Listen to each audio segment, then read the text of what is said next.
চলে আসলাম আর নতুন recipe video নিয়ে।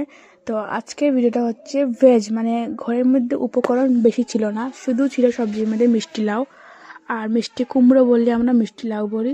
তো এগুলো দিয়ে মানে আর একটা সিম্পল রেসিপি আপনাদের সাথে শেয়ার করছি আলু সয়াবিন দিয়ে। তো দেখুন কেমন করে করবেন। আমি এখানে কড়াইতে দিয়ে দিলাম প্রথমে তেল, তারপরে দিয়ে দিলাম একটা কুচনো পেঁয়াজ, তারপরে মানে দেখুন আস্তে আস্তে আমি সব কিছু মানে মশলাগুলো দিয়ে দেবো, আপনারা দেখতে পাবেন।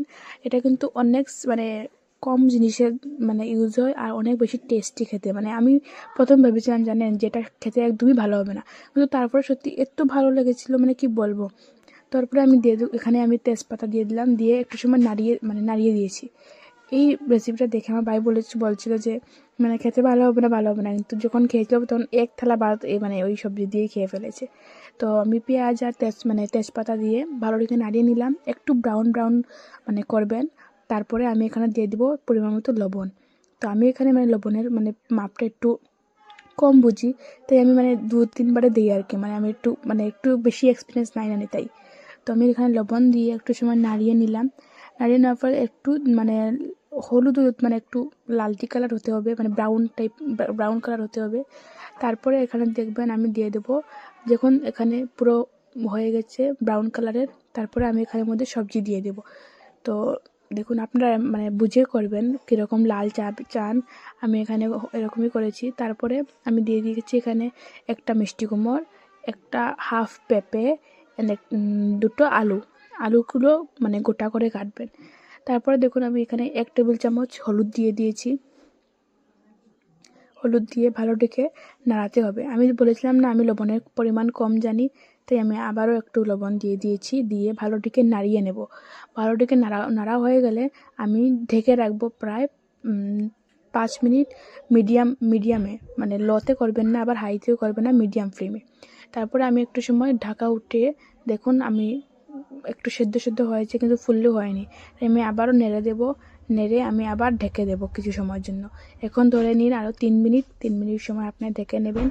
মানে কালারটা লাস্টে যা আসবে না মানে কি বলবো, অনেক বেশি সুন্দর আসে। তারপরে আমি আবার ঢেকে দিয়ে দেখুন এখন কড়াই থেকে একটু তেল ছাড়ছে না। তারপরে আমি এখানে বাকি মশলাগুলো দিয়ে দেবো আস্তে আস্তে। এখন দেখুন এর কীরকম মানে এখনও কিন্তু ফুললি হয়নি, তারপরেও দেখুন কীরকম মানে আমার অনেক ভালো লাগছিলো। তো জানি না আপনারা কেমন লাগবে।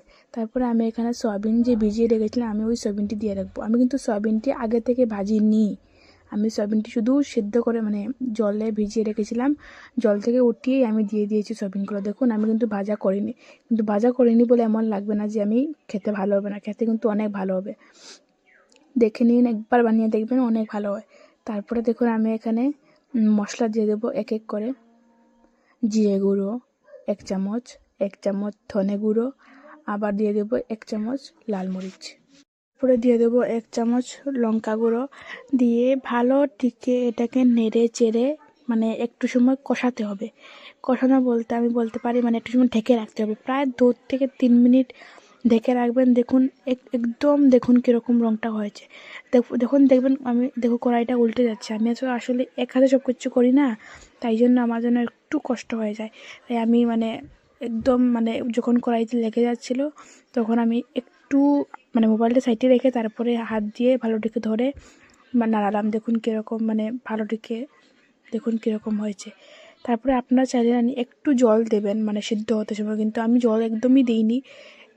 যে ঝোল খেতে ভালোবাসে তারা ঝোল দেবে, আমি এখানে ঝোল দিইনি, আমি শুকনো করেছি। আর খেতে কিন্তু দুর্দান্ত হয়েছিল। বেশি জল দেবেন না, হলে সবজিটা একদম মানে ফিকে হয়ে যাবে। অল্প পরিমাণে জল দেবেন, যদিও দেন আর কি, মানে একটু মানে শুধু গায়ে থাকবে এমনভাবে দেবেন। তো আজকের রেসিপি এতটুকুই, ধন্যবাদ।